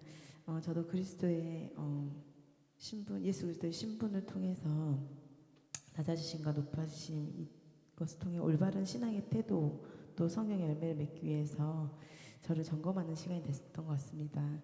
고난도 개의치 않으시고 순종하셨던 예수 그리스도 하나님 뜻을 이루시고 또 영광에 참여하신 그 겸손을 닮아가기를 소망하는 시간이 되었고 어떠한 고난도 개의치 않고 용기와 믿음으로 전진하는 것이 필요하다는 것을 깨닫고 말씀으로 제 삶을 또 영혼을 잘 경작해야겠다는 생각을 했습니다. 아멘. 오늘 우리 전장사님하고 강의 시작하기 전에 나눈 몇 가지 이렇게 대화가 있었는데 엎드려 계셔서 많이 피곤하시죠 했더니 아이고 요즘에 아들 아침에 일찍 깨워서 학교 보내고 막 이런 것 때문에 힘드네. 그래서 순간적으로 옥바라지하고 네 옥이 아니라 그것이 쉽게 나오는데 병바라지하고 계시네라고 생각했다. 그게 이제 부모로서 자식을 사랑하는 그 마음이잖아요. 사실은 딱 오늘 말씀이죠. 예수님의 이 땅에 오신 우리에 대한 사랑.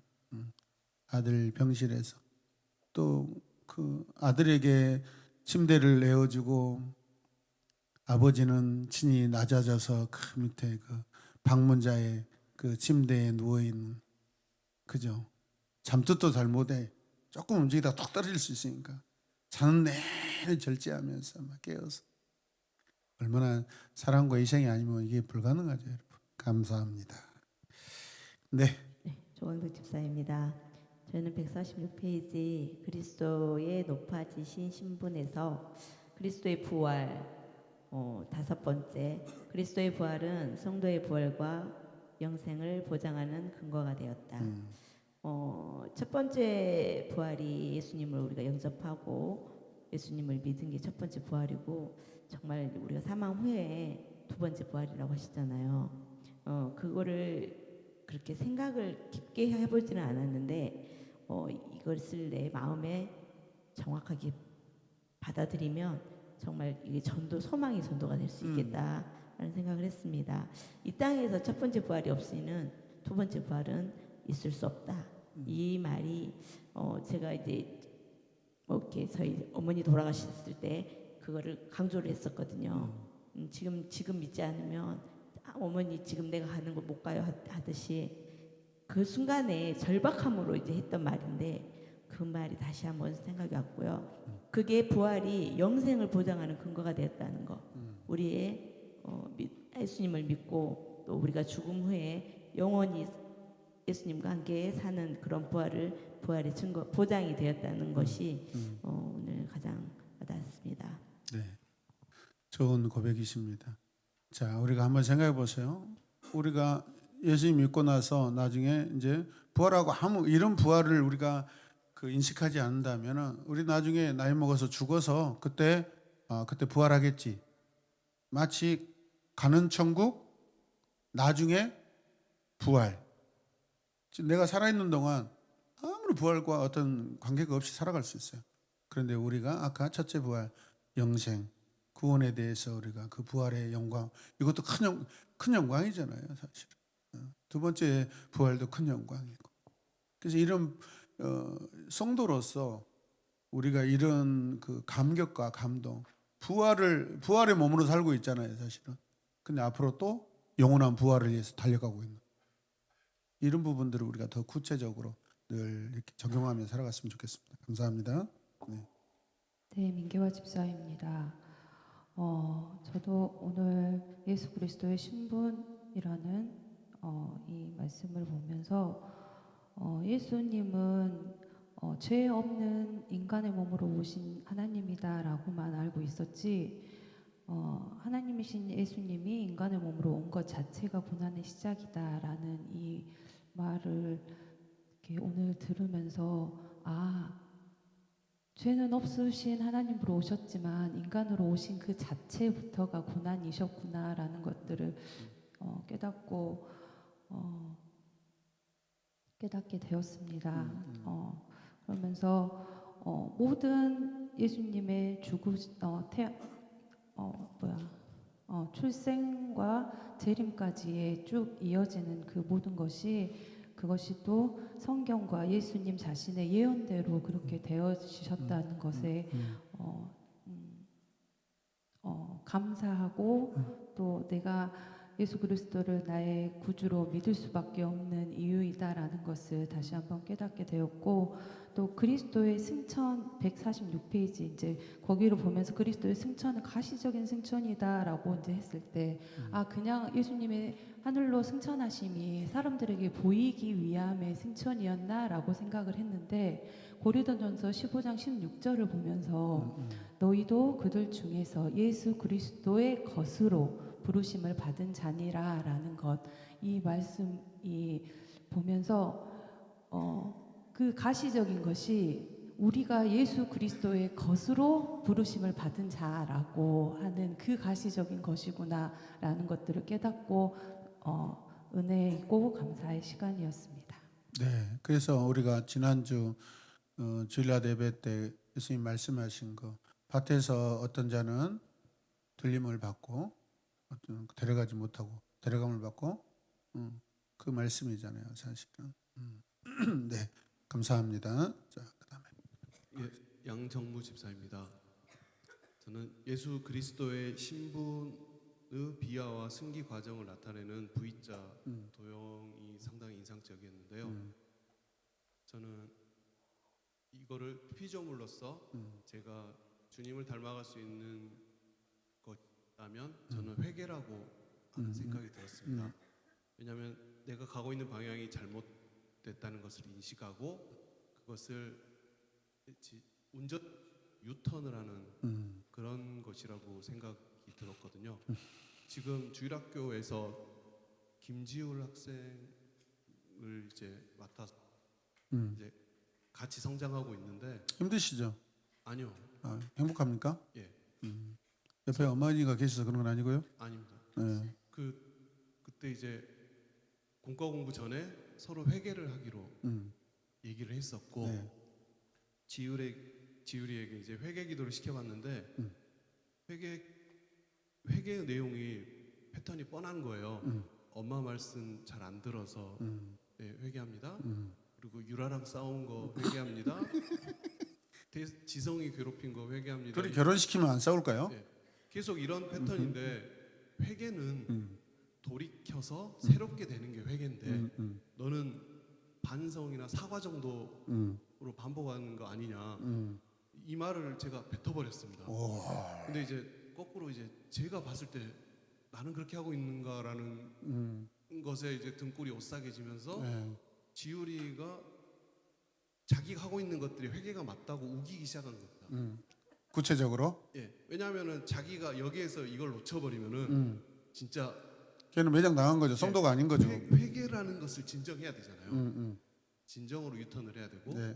이것들의 근본적인 원인이 예를 들면은 뭐 유라에 대한 뭐 성도로서의 사랑이 없다든가 뭐 이런 것들에 대한 근본적인 돌이킴을 해야 되니까 이러한 회개로 계속 주일 그 공과 공부를 해나갈 수 있게 여기서 반드시 지켜야겠다고 생각을 한 모양입니다. 그래서 폭탄을 던졌구만 또. 예, 아직 합의를 못 하고 있습니다. 이게 네. 회개라고 지율이는 계속 우기고 있고 네. 저는 이 근본적으로 다시는 하지 않을 게 회개다라고 이렇게 제안을 했는데 그 생각이 들었습니다.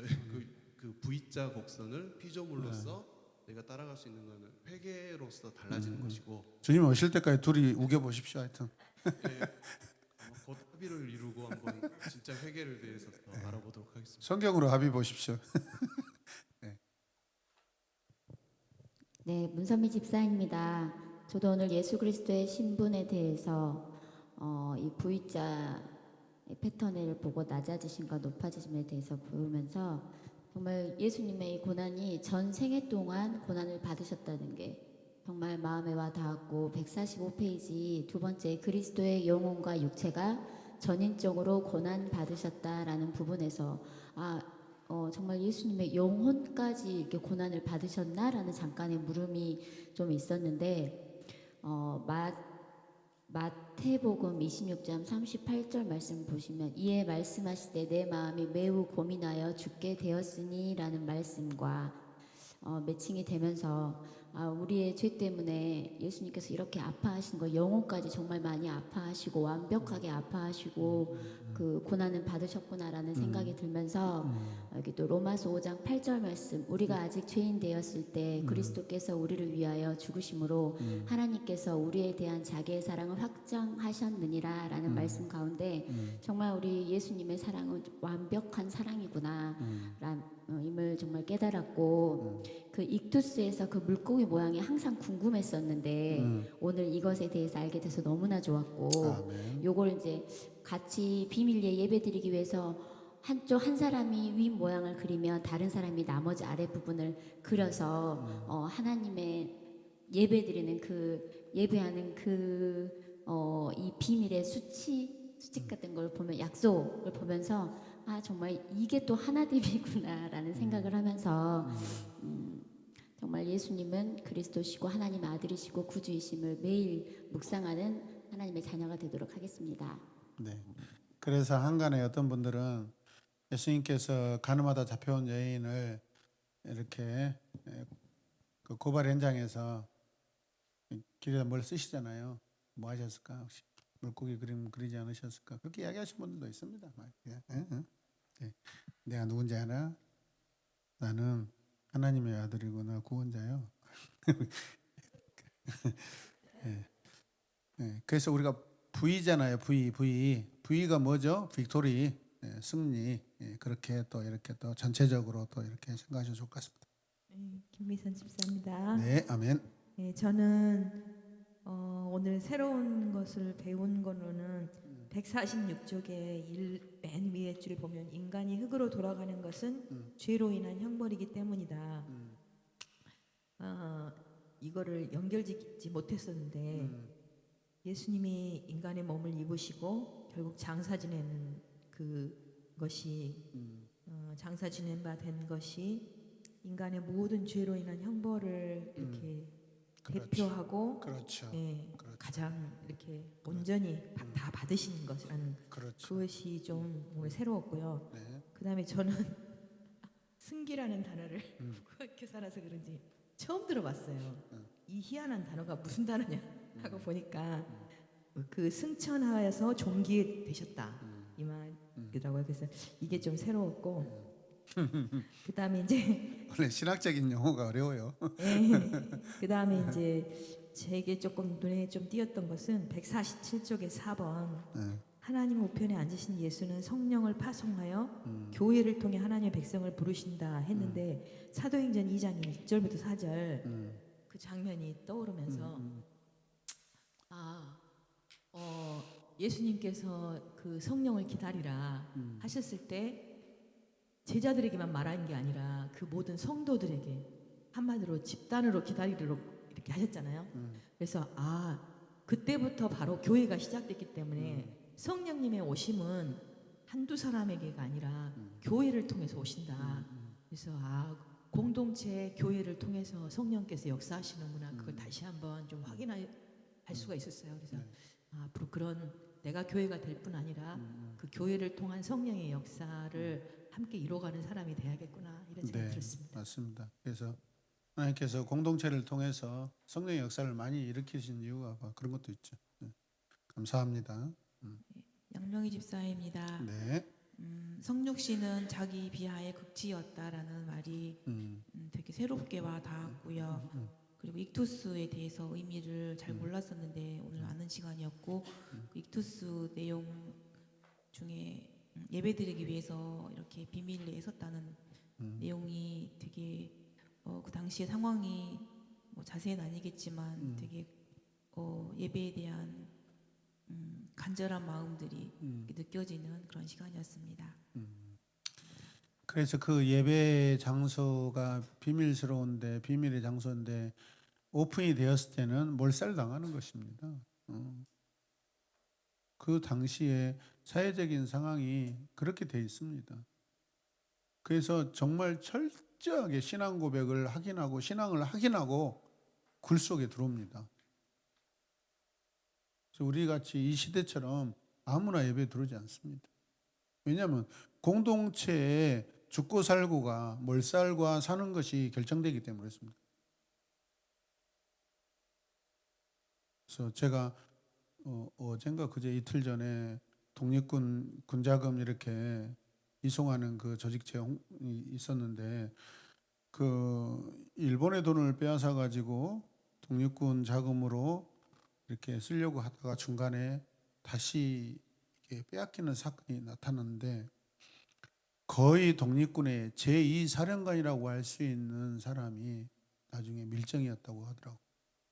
그래서 그때 당시 얼마나 사람들이 그 조직 안에서 충격이었을까. 그것입니다. 그래서 여러분 그 입구 앞에서요 반드시 확인합니다. 제가 이야기하잖아요. 교회 예배는 이미 밖에서 전조단을 통하여서 길거리에서 무릎 꿇고 주님 영접하고 한 사람이 들어오는 것입니다. 원래 순서가 예배 순서. 그래서 예배가 경건한 것입니다. 이런 마음으로 우리가 사실은 공동체를 보존하고 확장하고 지켜나가야 되는 줄 믿습니다. 아멘. 네.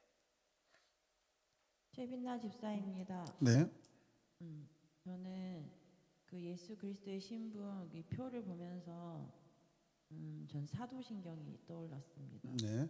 이제 사도신경이 약간 이 내용을 함축적으로 요약을 해서 나와져 있는 내용이라고 저는 생각이 들었고요. 네.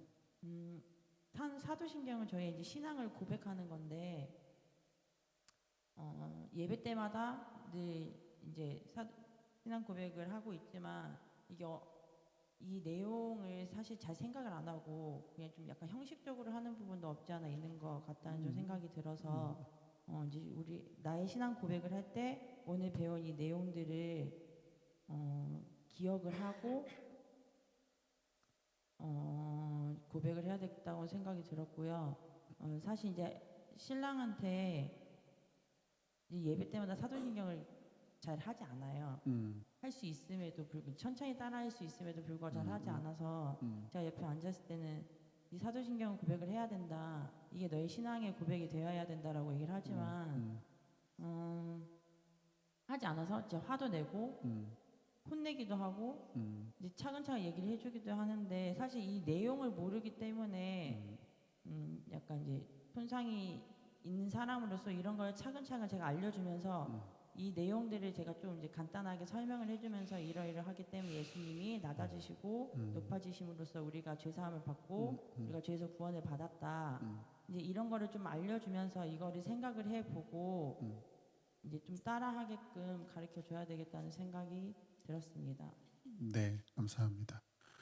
그래서요 지금 그 우리 안은미 사모가 지금 우리 그 청소년들 저학년들에게 무슨 작업을 하고 있냐면 주일날 보니까 영어로 주기도문 쓰게 하고 지난번에 사도신경 쓰게 합니다.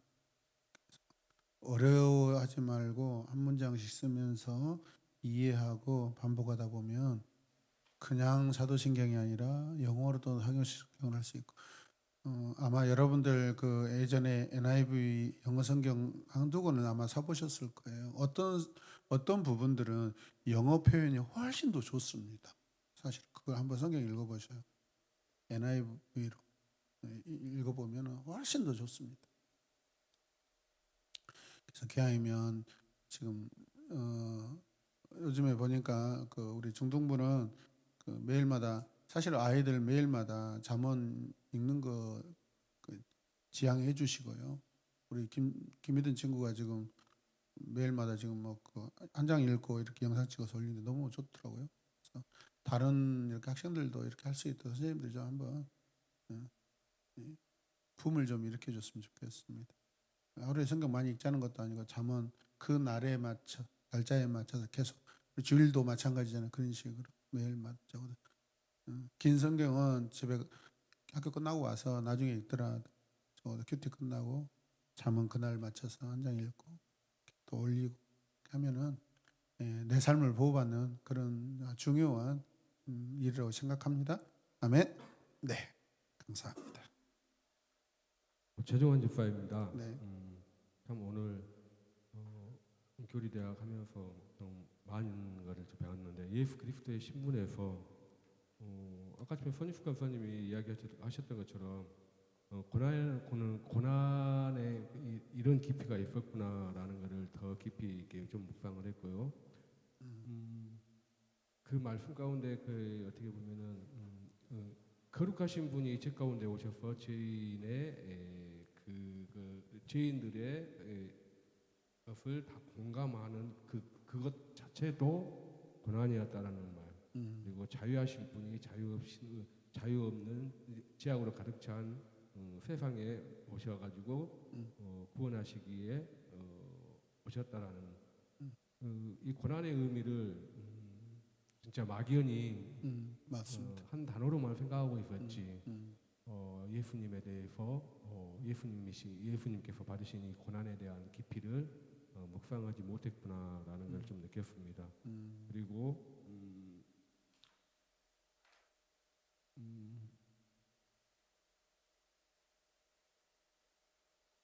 146페이지 그리스도의 부활은 성도의 부활과 영생을 보장하는 근거가 되었다. 그 말씀 사망에서 건진받은 부활이 첫째 부활이며 호흡을 마감하고 하나님 나라에 들어가는 부활이 두 번째 부활이다. 저희 지금 최근에 저희 아버지가 좀 많이 기력이 좀 약해지셨어요. 그래가지고 자꾸 내가 시골에 가면 헛것이 보인다고 지금 그런 이야기를 하는데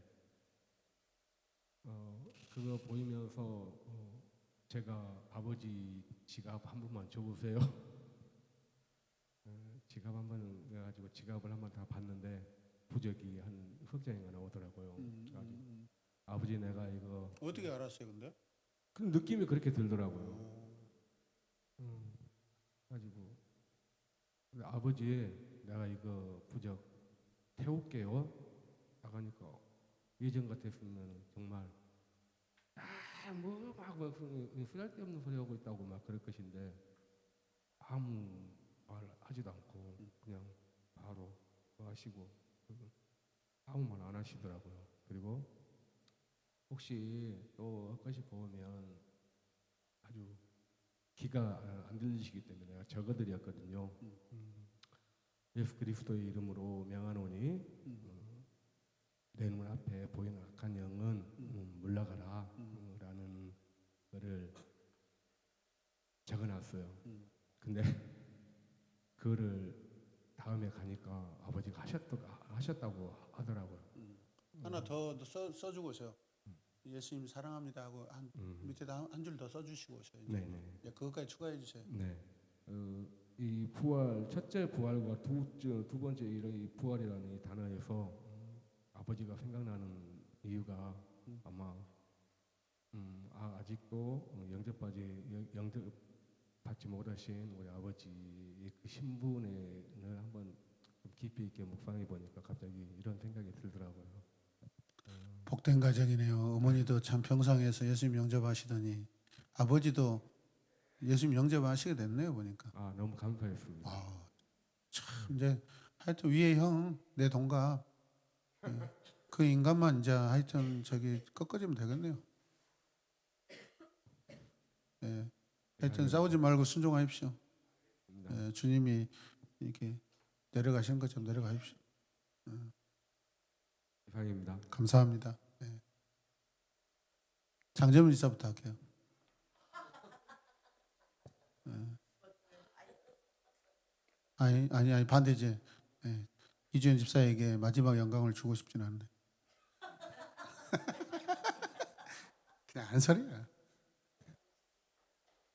네, 제가 먼저 하겠습니다. 장정민 집사입니다. 저는 오늘 그 예수 그리스도의 신분을 보면서 그냥 낮아지심, 높아지심 제 얘기가 아니라 그냥 예수 그리스도의 이야기 거기서 끝이었거든요. 근데 목사님께서 자기 비하라는 단어를 말씀하시면서 저는 항상 제 일상과 적용을 시키면서 그게 회개가 되더라고요. 물질에 많이 얽매여 있는 제 자신은 손님들 앞에서는 이렇게 저에게 영광을 돌려주시면 아주 저를 한없이 낮추는 그런 그 좀 진짜 비열한 모습이죠, 어떻게 보면.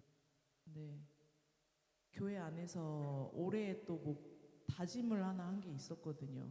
사역이 많은 교회인데 또 하나가 또 생겼더라고요. 방송실에 들어가는 업무가 하나 생겨가지고 제 인생에서 사실 제가 언제 카메라를 만져보고 제가 그러지. 언제 그러지. 그죠. 그러지. 영광스러운 거죠. 그죠. 영광스러운데 또 하다 보면 뭐 이것쯤이야 뭐 이렇게 될 수도 있을 것 같다라는 마음이 들더라고요. 그래서 그런 마음이 들지 않게 해달라고 항상 카메라 잡기 전에 기도하고 그랬었거든요. 네. 그 마음이 변치 않아야 되겠다. 자기 비하란 단어가 참 그냥 국어학적으로 보면은 나를 나쁘게 표현하는 것들 그런 것들인데 그렇게 해서라도 나를 낮춰야 되겠다라는 생각이 사실 들어서 이 단어가 오늘은 저한테 좀 와닿는 시간이었습니다. 네, 맞습니다. 아멘. 감사합니다. 이주연 집사입니다. 저는 오늘 예수 그리스도의 신분을 통해서 또 그리스도의 고난, 저는 그냥 육체적인 고난으로만 생각했던 부분이었는데 여자의 몸에 잉태되는 순간부터 고난의 시작이었다라는 것에 좀 놀라는 시간이었습니다. 자유하신 분이 자유할 수 없는 공간에 오셨고 죄 없으신 그리스도가 죄 있는 자들과 함께 사심으로써 그 고난 가운데 함께 하셨다는 것, 그리고 이제 마지막까지 본인의 무덤조차 없으셨던 그 고난이었다라는 것이 너무 새롭게 와닿았고요. 또 저는 그냥 이 단어에 그냥 좀 꽂혔습니다. 고난의 최절정이라는 것, 또 그리스도가 당하신 최종 수치, 그리고 마지막 그리스도의 재림은 회복된 그리스도의 신분이 최절정을 이루었다. 이렇게 이 말씀에 좀 그러니까 완전 끝과 끝을 봤다라는 좀 느낌을 좀 확실하게 와닿았고요. 또 146페이지에 그리스도는 영화된 몸을 입고 부활하셨다. 사실 제가 단어에 많이 약해요. 영화된 몸? 이렇게 했는데 목사님께서 성화와 영화를 풀어주셔서 정확하게 좀 정립되면서 내가 계속해서 성화돼가며 또 부활의 또 소망으로 또 영화대에 가는 것을 또 소망하는 또 내가 돼야 되겠다. 그리고 가정 안에서 믿지 않는 이규영 남편은 좀 우리 최종환 집사님께서 또 얘기하셨는데 그 가로 5번에서 그리스도의 부활이 첫 번째, 우리의 부활의 두 번째 이 부분도 얘기해 주시면서 첫 번째가 없으면 두 번째도 없다라는 거. 예, 믿지 않는 그 영혼이 속히 예수 그리스도를 믿음으로써 함께 부활의 영광 가운데 같이 있기를 또 소망하는 시간이었습니다. 네. 그 이야기를 실제 때 하나 하시네요. 제가 하겠습니다. 우리 이주연 집사님 가정에 그 푸순이라고 15년 동안 가족과 같이 지내다가 엊그저께 돌아가셨습니다. 그래가지고 이영정 집사님과 함께 그 푸순이를 장사 지내로 이렇게 묻어줬는데 되게 힘들어할 줄 알았거든요, 사실은. 그것 때문에 사실 저하고도 몇 번 충돌도 일어나고 뭐한 개새끼를 그렇게 막 사람처럼 이렇게 아끼냐. 네. 사실은 저도 강아지를 한번 길러본 적이 있었거든요. 근데 정말 웬만한 사람보다 정이 더 들고요, 더 사랑스럽고 죽었을 때는 우리 아버지 죽는 것보다 더 슬펐어요, 사실. 제가 이렇게 비교해 보면 그렇습니다. 그 이유가 뭐냐면 이 강아지들은 오직 주인만 바라봅니다. 배신을 안 합니다. 고양이하고 다릅니다. 그래서 아마 특별한 그런 감정들이 아마 이입되는 것 같습니다. 그런데 이 죽고 나서 엄마가 슬플 줄 알았더니 안 슬펐어. 그죠? 생각보다. 근데 동화가 뭐랬냐면, 동화도 이제 아무래도 아쉽겠죠. 근데 제가 자세히는 내러티브를 정확히 모르는데 동화가 엄마 너무 슬퍼하지 마. 푸순이 부활할 거야 그랬대요. 그래서 이제 내가 이제 아내 통해 들었으니 이주 집사가 뭐라 했대? 거기에 저는 또 꽂히잖아요. 이주 집사가 뭐라 했대요? 이주 집사가 동화한테 동화야, 푸순이는 지옥도 안 가고 부활도 안 해. 그냥 동물이야. 잘 설명했다 하더라고요. 근데 동화가 끝까지 아니야. 푸순이 부활하게. 푸순이 부활하니까 엄마 걱정하지 마. 푸순이 부활하니까 걱정하지 마. 계속 이랬대요. 동화 입장에서는 교회에서 이제 자꾸 죽으면 부활한다라는 것이 굉장히 학습이 잘 돼가지고 아마 그게 자기 나름대로는 이 부활이라는 것, 죽음과 부활에 대해서 되게 이렇게 안정적으로 마음에 그렇게 그려져 있는 것 같아요. 한 번만 더 우기면 뒤통수 때리고 이렇게 제대로 한 번 더 가르치시길 바랍니다. 큐티하고 기도하는데 네. 하나님 오늘 푸순이 부두러 갑니다. 땅에 묻고 살아나게 해주세요. 아무튼 뭐 믿는 건 자기 마음인데 근데 하여튼 잘 수정해 주시길 바랍니다. 그래도 순수하네. 그래도 그걸 부활한다는 거 그걸 생각을 하는 것이 참 기특하잖아요. 방송실 가겠습니다. 동화는 내가 해결해야 될까? 이승명 감사입니다. 저는 145페이지 3번에 4번 그리스도께서 가장 극단적인 형벌인 십자가형에 처해진 것은 우리가 받아야 할 형벌과 저주가 그만큼 중하기 때문이다 라는 말씀을 보면서 사실 그냥 예수님께서 십자가형에 당하신 거는 그 당시에 그냥 로마 시대에서 가장 최고 있는 형벌이기 때문에 라는 생각을 하였고 십자가형에 크게 의미를 두지 않았는데 여기서 이제